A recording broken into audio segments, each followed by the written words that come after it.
those lavatories or whatever are too small, he couldn't fit in there, so they had to draw the curtain, and he would relieve himself into a bucket, and then they bring it in and dump it into the toilet. But this is the type of thing he had to endure every day.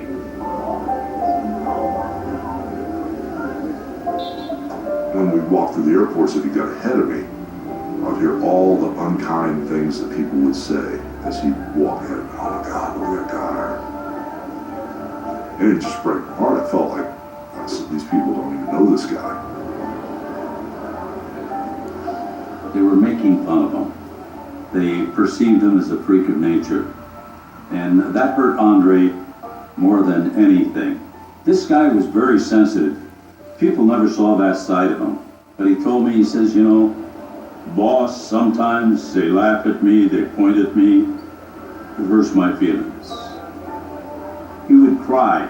You never think a guy like that would cry, but he would cry. He's recognizable as any sports star at the time. This is before the heyday of the NBA or, you know, of the NFL. You can compare him to Ali, you can compare him to Michael Jordan later on. Muhammad Ali could put on a trench coat and a ball cap. Andre the Giant couldn't hide in the backseat of a car. Andre couldn't go anywhere. He really could not think about it. Where could he go in there and say right now, sit down, have a drink? Well, without people loving him. People would not leave him alone. You're always going to be bothered. People are always going to be pulling on your sleeve, touching your hand, wanting to take a picture. He was conscious of not being able to kind of hide. He mentioned to me once that he'd be so grateful if he could have one day a week in which I could just walk around and have. Now, this is a scary.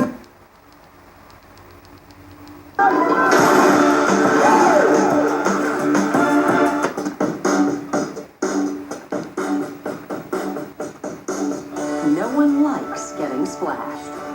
That's what inspired the design of Delta Shield Spray. A powerful spray for cleaning. A powerful shield to help keep from splashing. Delta Shield Spray. When you see beautiful design do beautiful work, By the house.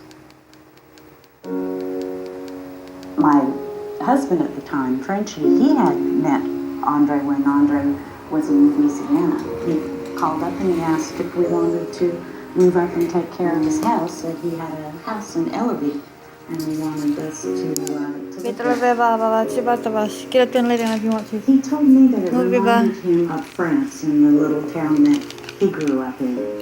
He could just come here and be himself. He could go to a convenience store, which he couldn't do in the real world. I don't know of anybody that even came up and said, can I have your autograph or can I take a picture? He would spend time cutting trees and chopping wood and the type of things that he used to do on his family's farm.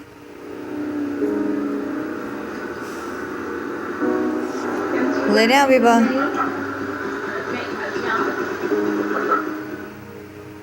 We were like a surrogate family. He didn't know if he'd ever find somebody that could put up with the traveling that he does. Before we even moved into the house, you know, he told me that he had a daughter and, you know, that she lived on the West Coast. I knew from day one who my dad was. So yeah, I totally noticed that he was not around. I knew what he was doing. I knew he was on the road wrestling. Whenever they came to town, my mom would take me. He would come out after doing his thing in the ring, and we'd spend time together. I'd sit on his lap. My parents didn't really stay in communication with each other. My mom didn't want me raised around wrestling. And from what I understand, my dad didn't really want that either. I think he was a good man. It's a grueling industry. I totally get that. I fully understand that he couldn't be the father he probably wanted to be. I do forgive him for Where did they want his anger? Being there when I wish he would have been. But at the same time, you know, the hurt comes back. he wanted to be part of her life, but it just didn't work out that way. And it hurt him. A lot of things hurt him. Cape Fear, Just like they hurt strangulation by you wire or from me. behind. Ric Flair was the main heister causing it, but Hogan paid dish out majority of his own personal fortunes to have it.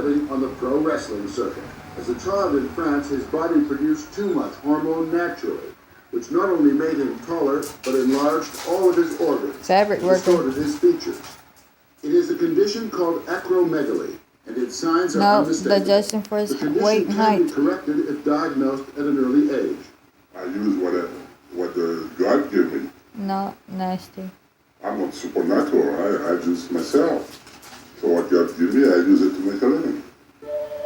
Poor thing. He knew that he wouldn't live to be 100, right? And he knew, so he didn't care. He says, when I get to the bump in the road, I'll fall, and that's it.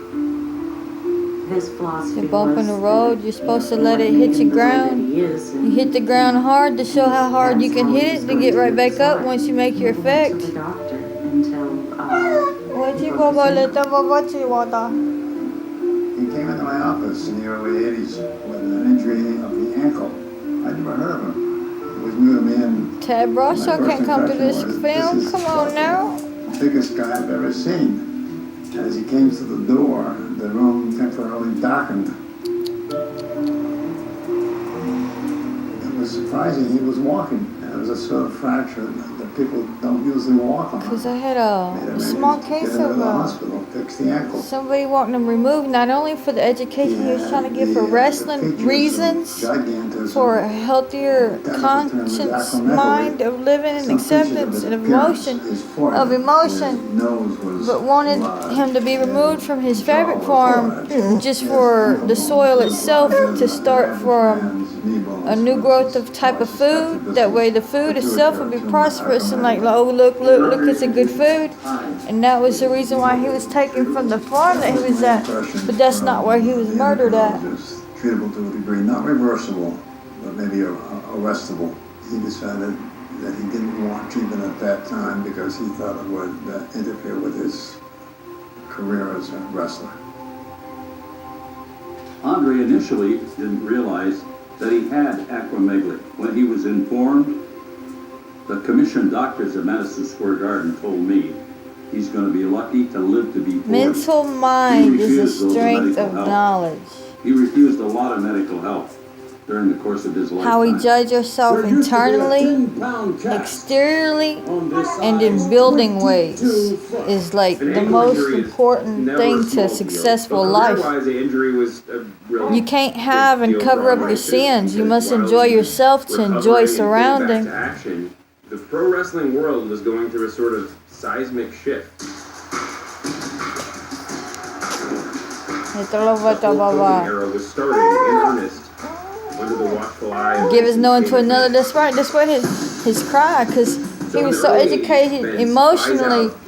They put an air worker on him to pull out his explaining emotions. That way it can be seen before he spoke, and that's what quieted him down. Cable television, he could turn the WWF from a northeastern wrestling promotion, Canada, into the first national promotion. Vince took over in '82, and he decided he was going to go national. He had his local television that he taped in Allentown and Hamburg, Pennsylvania, and then Vince would send that tape all over North America.